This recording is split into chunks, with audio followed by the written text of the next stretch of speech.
I never thought I'd be sitting in my car on a rainy afternoon, questioning how my life turned upside down. To everyone else, my life looked perfect. I had a great husband, Mark, a good job, and a lovely home. But behind closed doors, things weren't so perfect. Mark and I had drifted apart over the years. He was a good man, hardworking and reliable. But he was also distant and wrapped up in his own world. We barely talked anymore. Conversations were only about chores, bills, and schedules. The love and passion we once had felt like a thing of the past. I tried to fix it. I planned dates, suggested vacations, even talked about therapy, but Mark always brushed it off. "We're fine," he'd say. But deep down, I knew we weren't. Then Ethan moved in next door. Ethan had a way of catching your attention without even trying. He was charming, with his warm smile and confident personality. But it wasn't just how he looked or acted. What stood out was how he noticed me.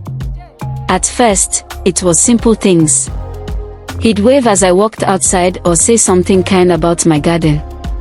Over time, we started having longer conversations. He'd stop to chat when I was outside, and I found myself opening up to him. We talked about books, life, and things I hadn't shared with anyone in a long time. Ethan listened. He made me feel like I mattered, something I hadn't felt in years. I told myself it was just a friendship. But deep down, I knew I was drawn to him in a way I shouldn't be. I tried to ignore it, but it only grew stronger. On days when Mark barely spoke to me, Ethan's kindness felt like a breath of fresh air. One warm summer evening, everything changed. Mark was working late, as usual. I was sitting on the porch with a glass of wine when Ethan walked over with 2 beers. "Thought you could use some company," he said with a grin. We sat there, talking and laughing as the sun set. One drink turned into 2, then 3. Our conversation became deeper. He told me about his divorce and how he felt like a failure. I opened up about feeling lonely and invisible in my marriage.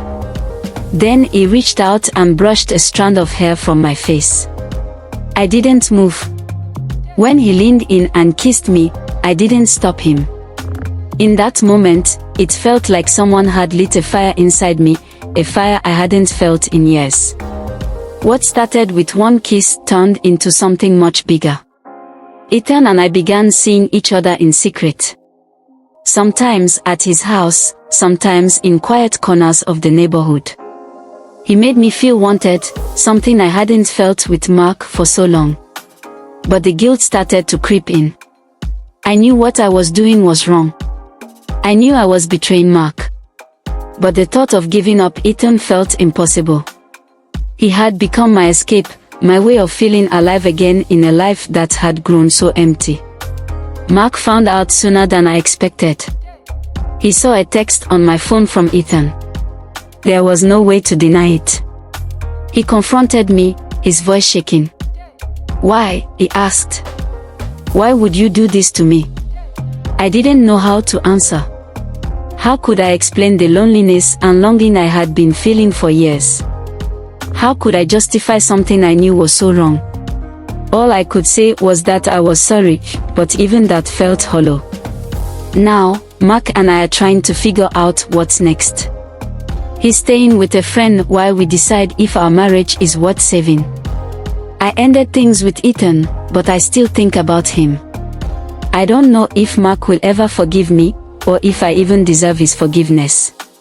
What I do know is that I've learned how important communication and effort are in a relationship.